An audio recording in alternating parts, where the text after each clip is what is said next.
नमस्कार, स्वागत है आपका 18 स्वदेश पर। आपके साथ मैं हूं अभिषेक सत्यव्रतम और आप देख रहे हैं मिड कैप शेयरों को लेकर हमारी ये खास पेशकश मिड कैप मसाला। बाजार में कल हमने अच्छी तेजी देखी, लेकिन आज फिर से गिरावट लौट आई और गिरावट के पीछे की वजह है ट्रंप को लेकर टेंशन।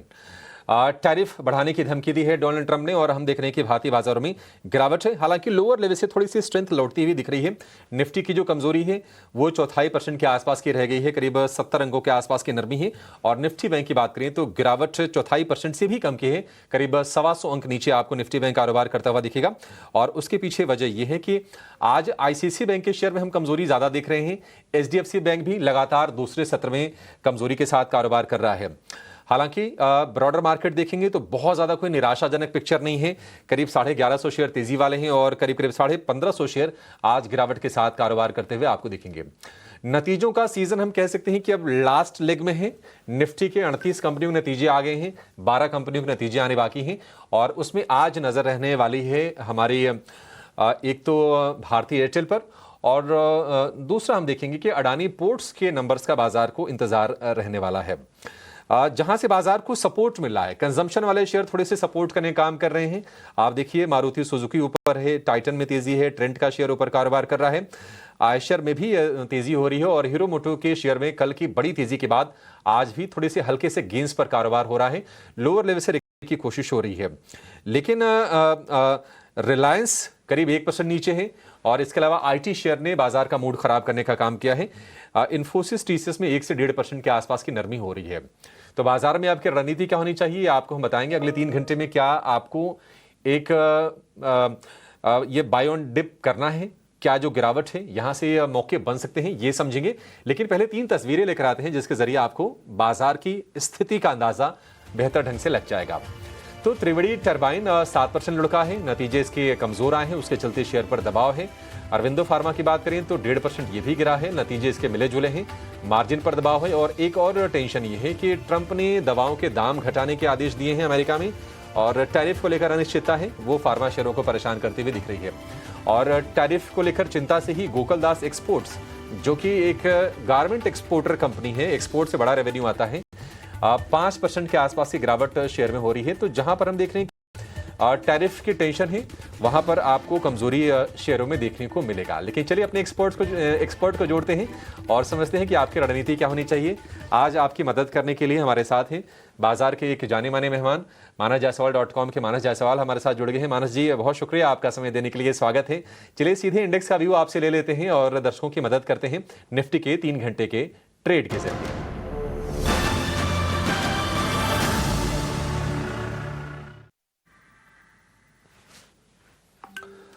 मानस जी, थोड़ी थोड़ी रिकवरी तो आ रही है, हालांकि रिकवरी बहुत सस्टेनेबल नहीं है क्योंकि जो बड़े शेयर्स हैं ना वहां से सपोर्ट नहीं है। आईटी में कल रिकवरी आई 1.5% की, आईटी फिर से आज नरम है।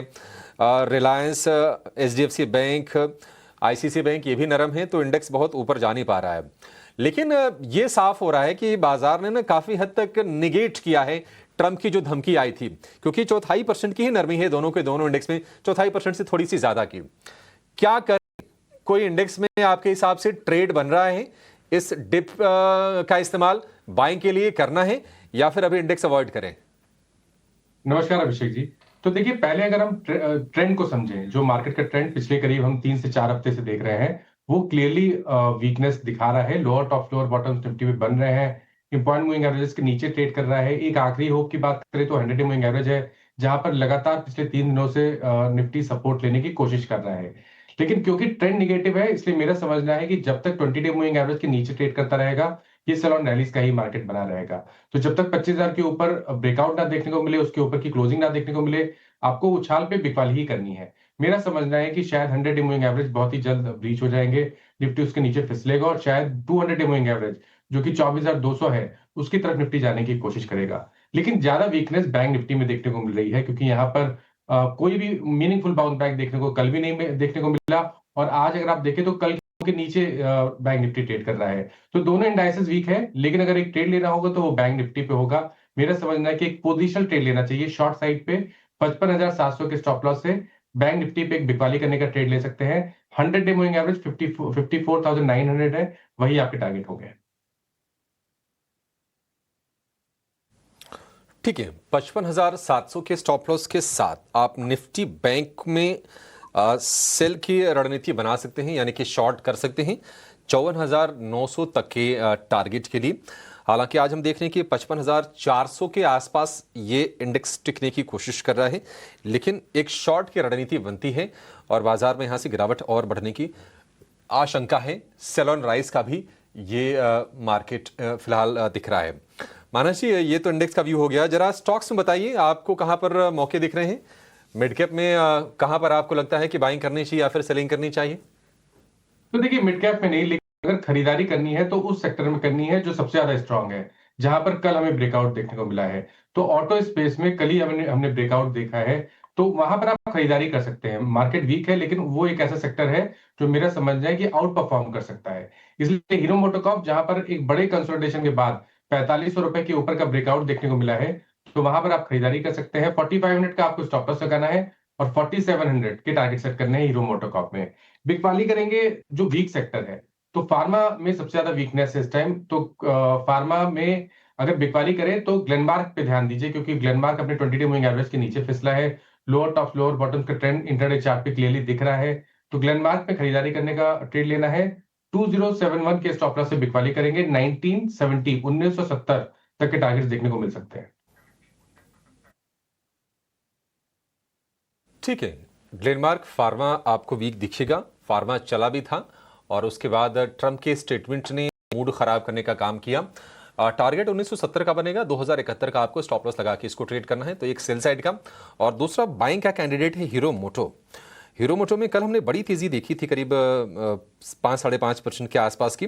और आज भी अगर आप देखेंगे तो निफ्टी के जो गेनर्स हैं, क्योंकि उनकी संख्या सीमित है, तो उसमें भी आपको हीरो मोटो दिखेगा, करीब करीब आधे % के आसपास के गेन्स हैं। और आज अगर आप निफ्टी के ऑटो इंडेक्स को देखेंगे तो लोअर लेवल से करीब करीब 200 पॉइंट के आसपास की रिकवरी आई है और इस वक्त आपको तेजी पर कारोबार करता हुआ दिखाई देगा निफ्टी का ऑटो इंडेक्स। कल बड़ी तेजी थी, कल 1.5% के आसपास की, और आज हम देख रहे हैं कि फिर से इंडेक्स हरे निशान में आके कारोबार करता हुआ दिख रहा है। करीब 80 अंकों के आसपास की तेजी है, 0.25% की बढ़त, 677 से 866, करीब करीब 200 पॉइंट्स की रिकवरी आ गई है ऑटो में। तो ये एक बाय का ट्रेड और एक सेल साइड का ट्रेड आपके लिए। एक राय जरा मानस जी आपने इंडसइंड बैंक पर दे ही दीजिए, क्योंकि अब तो नए CEO और MD का ऐलान हो गया है। राजीव आनंद की अपॉइंटमेंट हुई है, जो कि एक्सिस बैंक में हुआ करते थे। आप जरा बताएंगे कि इंडसइंड बैंक 800 रुपए के आसपास तो टिका हुआ है, लेकिन क्या कोई तेजी आप देख रहे हैं या फिर एक रेंज बाउंड ही रहेगा, ज्यादा कुछ इंपैक्ट आएगा नहीं इसका? देखिए, मेरा समझना है कि रेंज बाउंड रहने के चांसेस ज्यादा लगते हैं, क्योंकि अगर आप देखें तो 650 से हमने रिकवरी देखी थी, लेकिन 900 का आंकड़ा क्रॉस नहीं कर पाया स्टॉक। वहां पर करीब 3 बार स्टॉक ने रेजिस्टेंस फेस किया और वापस गिरावट में लोअर टॉप लोअर बॉटम बनना शुरू हुए हैं। तो अप्रोच कॉशियस रहेगी, लेकिन यहां से बहुत बड़ी गिरावट की भी उम्मीद नहीं करनी चाहिए। मेरा समझना है कि नीचे की तरफ 750 से 730 इस रेंज में काफी स्ट्रॉन्ग सपोर्ट है। तो 730 के नीचे जाना शायद थोड़ा मुश्किल होगा। तो खरीदारी करेंगे ब्रेकआउट पे, जब 200 डे मूविंग एवरेज के ऊपर निकलेगा, 950 के ऊपर निकलेगा, तब खरीदारी करेंगे। और अगर आपने लॉन्ग पोजीशन बना रखी है और आप थोड़े लंबे समय के लिए स्टॉक को होल्ड करना चाहते हैं, तो 730 के स्टॉप लॉस से पोजीशन को होल्ड कर सकते हैं। ठीक है, ये व्यू हो गया इंडसइंड बैंक का। BSE को लेकर एक व्यू चाहिए आपसे मानस जी, क्योंकि BSE हम देख रहे हैं कि बार बार ये घूम फिर के 2400 रुपए वाले लेवल के आसपास आ जा रहा है। आज 3-3.5% के आसपास की हम भारी भरकम गिरावट देख रहे हैं BSE के शेयर में। कहाँ 3000 रुपए के भाव थे, 2400 पर स्ट्रगल कर रहा है। BSE आपको लगता है कि यहाँ एक बेस बना के चलेगा? थोड़ा अगर समय दें, पोजिशनल व्यू रखें तो पैसे बना के देगा, या फिर BSE में जो हम ओल्ड ग्लोरी थी ताबड़तोड़ तेजी वाली, क्योंकि चलता बहुत तेजी से था, गिरता थोड़ा कम था, वो थोड़ा रिवर्स होता हुआ दिख रहा है? देखिए, बड़ी तेजी देखने को मिली थी, करीब 1250 से हमने 3000 तक की रैली देखी है। तो इस रैली को स्टॉक करेक्ट कर रहा है। अभी तक का शॉर्ट टर्म का स्ट्रक्चर निगेटिव है, क्योंकि लोअर टॉप लोअर बॉटम के साथ 20 और 10 डे मूविंग एवरेज के नीचे ट्रेड कर रहा है। एक शॉर्ट टर्म फिक्स सपोर्ट है, जहां पर 20 वीक मूविंग एवरेज और 100 डे मूविंग एवरेज आता है। तो जो 20 वीक मूविंग एवरेज है वो करीब 2330 के आसपास है, और उसी जगह पर 100 डे मूविंग एवरेज है। तो अगर आपके पास लॉन्ग पोजीशन है तो 330 का स्टॉप लॉस जरूर लगाइए। उसके नीचे फिसलेगा तो 200 डे मूविंग एवरेज, जो कि 2050 के आसपास है, स्टॉक उसको टेस्ट करने की कोशिश करेगा। तो स्ट्रक्चर निगेटिव है, शॉर्ट टर्म में खरीदारी ना करें। खरीदारी करने के लिए ब्रेकआउट का इंतजार करिए 2700 रुपए के ऊपर। ठीक है, 2700 रुपये के ऊपर खरीदना है, 300 रुपये ऊपर। अब इसको यहाँ से चल जाने दीजिए, उसके बाद आपके लिए मौके बनेंगे। तब तक थोड़ा BSE से अपना ध्यान हटा लीजिए और जहाँ मौके बन रहे हैं उसके बारे में हम आपके लिए व्यू लेकर आते रहेंगे। त्रिवेणी टरबाइन, इस शेयर में आज हम देख रहे हैं कि गिरावट है, करीब 7 से 8% के आसपास तक ये इंट्राडे में गिर गया था, अभी भी नीचे आपको दिखेगा। और वजह यह है कि प्रॉफिट में करीब करीब 20% के आसपास की गिरावट त्रिवेणी टरबाइन में आई है। माना जी, त्रिवेणी टरबाइन ये तो नतीजों से पहले भी वीक ही दिख रहा था और नतीजों ने मूड और खराब किया, कोई रिकवरी नहीं आ रही है शुरुआती गिरावट के बाद। क्या करें, किसी के पास है तो एग्जिट लेके कहीं बेहतर मौके खोजें या फिर स्टॉप लॉस सुझाएंगे आप अगर किसी को बने रहना है तो? देखिए, ये तो सही है कि स्टॉक में वीकनेस है, लेकिन अगर लोअर लेवल पे देखें तो 525 540 की रेंज में मल्टीपल सपोर्ट्स भी दिखते हैं और आज का लो भी अगर आप देखें तो 540 के आसपास बना था। आई थिंक यहाँ पर अगर आपके पास पोजीशन है और आप लॉन्ग हैं स्टॉक में तो 525 के स्टॉप लॉस से पोजीशन को होल्ड कर सकते हैं, लेकिन ये ध्यान रखिए यहाँ पर ट्रेंड पॉजिटिव नहीं है। तो कभी भी कोई उछाल मिले और स्टॉक 600 के आसपास आने की कोशिश करे तो वहां पर निकलने की कोशिश करनी है लॉन्ग पोजीशन से और फ्रेश खरीदारी 660 के ऊपर ही करनी है। तो 60 के ऊपर नई खरीदारी करनी है, 600 रुपए के ऊपर अगर जाए तो जो अपने आप को थोड़ा फंसा हुआ महसूस कर रहे हैं त्रिवेणी टरबाइन में, उनके लिए निकलने की सलाह होगी। फिलहाल 6.5% की भारी भरकम गिरावट शेयर में हम देख रहे हैं। चलिए, 12:40 हो गए हैं। आगे हम कुछ और मिड कैप स्टॉक्स पर व्यू लेंगे और देखेंगे कि आज मिड कैप में कहां पर ज्यादा बाइंग या फिर ज्यादा बिकवाली कहां पर है, वो स्टॉक्स भी आपके स्क्रीन पर हम लेकर आएंगे। लेकिन उसके पहले जान लेते हैं कि अगर आपको ऑप्शंस में ट्रेड करना है तो मौके कहां पर बनेंगे, समझेंगे इस खास सेगमेंट में जिसका नाम है ऑप्शंस के चैंपियन।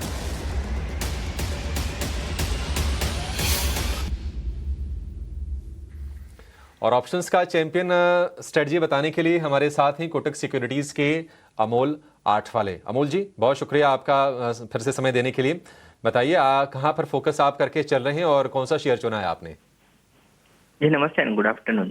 SBI लाइफ के साथ जाना चाहूंगा। अगस्त सीरीज का 1860 का call option positional point of view से देख रहा हूँ। 26 के रुपीस के आसपास मैंने पिक किया था, अभी शायद थोड़ा सा ऊपर है। टारगेट निकल के आ रहे 52 रुपीस के और स्टॉप लॉस उसका रहेगा 16 रुपीस का। मैक्स प्रॉफिट उसमें हो सकता है 9750 का और मैक्स लॉस उसमें हो सकता है 3750 का।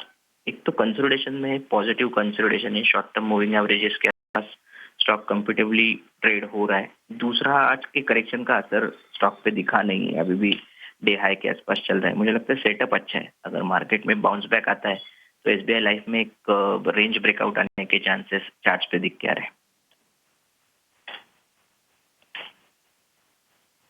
ठीक है, तो जो गिरावट हुई थी शेयर में शुक्रवार को, वो हम देख रहे हैं कि कल और आज के सत्र में SBI लाइफ ने पूरी की पूरी भरपाई कर ली और आज वीक मार्केट में भी हम देख रहे हैं कि शेयर में करीब 0.25% के आसपास की तेजी है।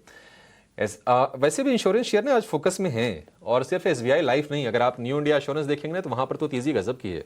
करीब 8% ऊपर आपको न्यू इंडिया एश्योरेंस का शेयर दिखेगा, 200 रुपए के ऊपर निकला है। लेकिन SBI लाइफ के 1860 वाली कॉल खरीदनी है 26 के भाव पर, लक्ष्य 52, स्टॉप लॉस 16, अधिकतम मुनाफा 9750, अधिकतम नुकसान 3750 का। तो रिस्क रिवॉर्ड रेशियो भी देखेंगे तो वो बेहतर बैठ रहा है SBI लाइफ में और 0.25% ऊपर ये शेयर फिलहाल है। अमोल जी, बहुत शुक्रिया आपका समय देने के लिए और ये स्ट्रेटजी हमारे दर्शकों को बताने के लिए। एक छोटे से ब्रेक के लिए रुकेंगे, ब्रेक के बाद जब लौटेंगे तो आपको ये बताएंगे कि क्या न्यू इंडिया एश्योरेंस 200 रुपए के ऊपर और रफ्तार दिखाएगा। आपने अगर अब तक नहीं खरीदा है तो क्या खरीदना है या फिर आप छोड़ दें, और मिड कैप के और कुछ मेगा एक्शंस जो हैं उस पर भी करेंगे फोकस। माना जी हमारे साथ बने हुए हैं, आप भी कहीं जाएगा नहीं।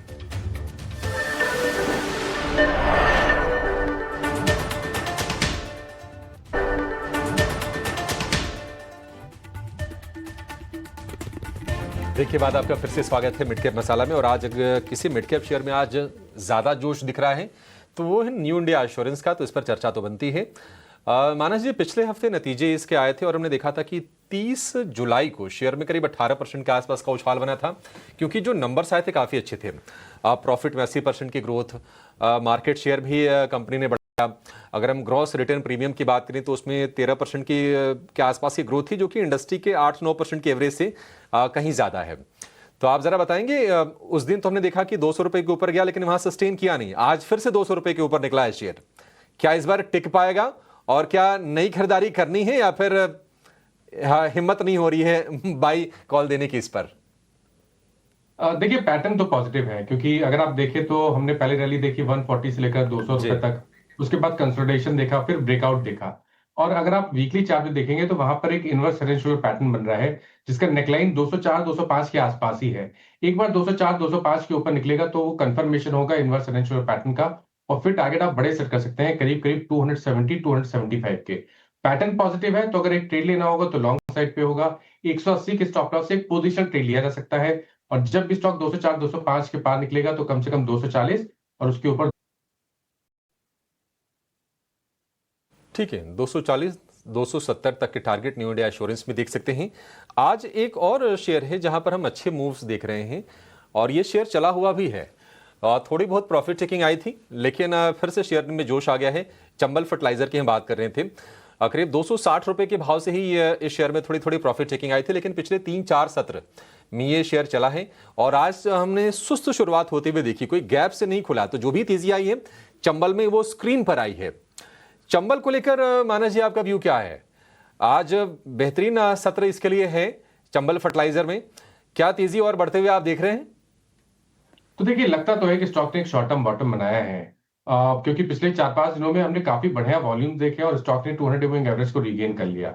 लेकिन एक प्राइस रेजिस्टेंस है 580 रुपए का। जब 580 रुपए के पार निकलेगा तो ही यहाँ पर खरीदारी करनी चाहिए, तभी आपको एग्रेसिव होकर स्टॉक में लॉन्ग पोजीशन बनानी चाहिए।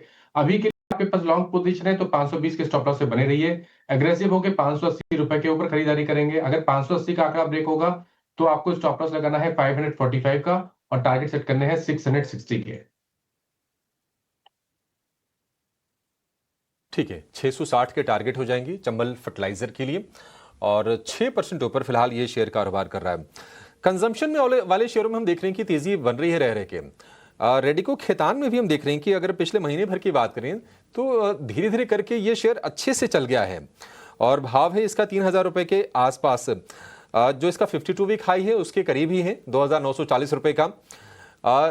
रेडिको मानस जी ठीक ठाक चला है। अगर हम इसके इस साल के निचले स्तर से देखेंगे तो 1800 वाला शेयर 2800 रुपए के ऊपर तो चला ही गया है। आप बताइए करना क्या है रेडिको में? तो देखिए कभी भी कोई गिरावट देखने को मिले तो यहाँ पर खरीदारी करनी है, क्योंकि जिस तरह का ब्रेकआउट मंथली चार्ट पे हमें देखने को मिला है मेरे ख्याल से 2 मंथ पहले, उसके हिसाब से अगर टारगेट सेट करने हो तो वो 3400 रुपए के आसपास के आते हैं। कभी भी कोई गिरावट मिले, करंट लेवल्स पे नहीं, गिरावट पे 2800 रुपए के आसपास मेरे ख्याल से वो बहुत ही बढ़िया स्तर है जहां पर आप स्टॉक को अकुमुलेट कर सकते हैं। 2525 के नीचे स्टॉप लॉस लगा के वहां पर आप खरीदारी करिए और 3400 रुपए के टारगेट सेट करिए। ठीक है, 3400 रुपए के टारगेट के लिए बाय ऑन डिप्स करना है रेडिको खेतान के शेयर में। लेकिन एक शब्द या फिर हम फ्रेज कह लें तो ज्यादा बेहतर होगा, आपने बार बार सुना पिछले 2-3 महीने में, और वो है रेयर अर्थ मैग्नेट्स, जिसका इस्तेमाल हम देखते हैं कि इलेक्ट्रिक व्हीकल्स में होता है और ऑटो कंपनियां इसकी बड़ी बायर होती हैं। लेकिन चाइना की तरफ से थोड़ी सप्लाई शॉर्टेज की कमी आई, भारत अमेरिका और चीन के बीच में थोड़ी तनातनी आई, तो मुद्दा ये हुआ कि अब कौन से देश एक विकल्प के तौर पर उभर सकते हैं, और इसकी कमी से निपटने के लिए खबर ये आ रही है कि सरकार नई रणनीति पर काम कर रही है। खबर पर ज्यादा जानकारी के साथ हमारे सहयोगी प्रकाश प्रियदर्शी हमारे साथ जुड़ गए हैं। प्रकाश, निश्चित तौर पर एक बहुत ही की इश्यूज, अगर हम भविष्य की अगर बात करें तो निश्चित तौर पर डिमांड भी बढ़ने वाली है। बताइए सरकार की प्लानिंग क्या है इसको लेकर?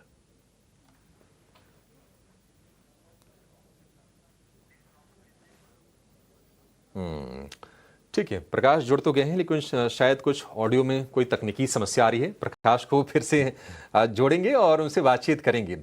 लेकिन ऑटोज में हम देख रहे हैं कि बढ़िया मोमेंटम आज बिल्ड होते हुए फिर से दिख रहा है कल की तेजी के बाद।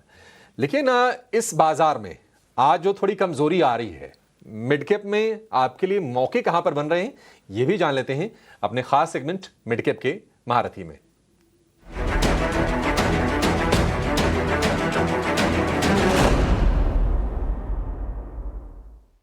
सिक्योरिटीज के सनी अग्रवाल हमारे साथ हैं। सनी जी, बहुत शुक्रिया आपका समय देने के लिए। बताइए मिड कैप में आज कौन से शेयर पर आप दांव लगाने की सलाह दे रहे हैं? या गुड आफ्टरनून और शो में इनवाइट करने के लिए धन्यवाद। आज हम पोर्ट सेक्टर से जेएसडब्ल्यू इंफ्रा को रिकमेंड करना चाहेंगे with a price target of rupees 370। Basically company अगर आप देखेंगे जेएसडब्ल्यू ग्रुप को बिलोंग करती है, second largest private port operator है। अभी जो कैपेसिटी है कंपनी की 177 मिलियन टन पर एनम की कैपेसिटी है।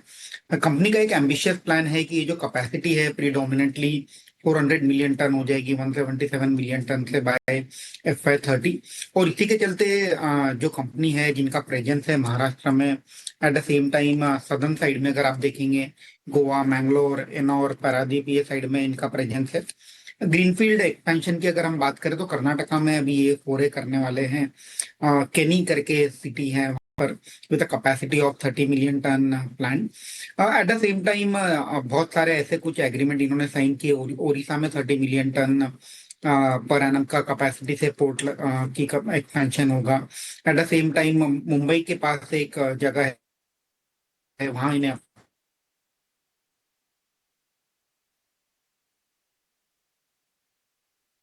अप्रूवल मिली कंपनी थी, उसके नतीजे आए थे। वहां भी हमने देखा है कि नौकर कॉर्प जो है वो एक टर्नाराउंड परफॉर्मेंस हमने आते हुए देखा है।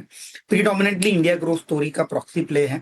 अगर मैं नंबर्स की बात करूं तो FY25 में कंपनी ने तकरीबन 4,500 करोड़ का सेल्स दर्ज किया था, जो हमारा मानना है कि बढ़कर 5,500 करोड़ FY26 में और 6,500 करोड़ FY27 में हो जाएगा। अगर हम प्रॉफिट की बात करें तो 1,440 करोड़ का प्रॉफिट कंपनी ने FY25 में दर्ज किया था, जो बढ़कर हमारा मानना है कि बढ़कर 1,700 करोड़ FY27 में हो जाएगा। ROE ROCE क्लोज टू 13-14% हम बात करते हैं। तो पी मल्टीपल वैल्यूएशन की बात करें तो FY27 में 40 times price to earning multiple पर ये कंपनी मिल रही है। आई थिंक करेक्शन में एक क्वालिटी बिजनेस है, पोर्टफोलियो में ऐड करने का मौका रहेगा। ग्रेजुअली एक्यूमुलेट कीजिए with the price target of 370। ठीक है। जेएसडब्ल्यू इंफ्रा जो आईपीओ के निवेशक हैं उन्होंने तो बहुत पैसे बनाए हैं शेयर में, और हमने देखा भी था कि 350 रुपये के ऊपर ये शेयर गया था, वहाँ प्रॉफिट टेकिंग आई। लेकिन ये जो करेक्शन आ रहा है आपके लिए अपॉर्चुनिटी है। 370 के टारगेट के लिए आप इसको खरीदिए।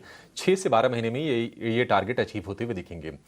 सनी जी बहुत शुक्रिया आपका समय देने के लिए और ये बेहतरीन शेयर हमारे दर्शकों को बताने के लिए। मानस जी आपका भी शुक्रिया आज हमारे साथ जुड़ के तमाम शेयरों पर अपनी बहुत ही वैल्यूएबल इंसाइट्स प्रोवाइड करने के लिए और हमारी दर्शकों की मदद करने के लिए। फिलहाल इशू को यहीं पे समेटेंगे, लेकिन प्रकाश हमारे साथ बने हुए हैं रेयर अर्थ को लेकर कुछ बहुत ही इंटरेस्टिंग एक खबर के साथ, और सरकार की क्या तैयारी है वो आपको बताएंगे एक छोटे से ब्रेक के बाद। आप कहीं जाएगा नहीं। नमस्कार।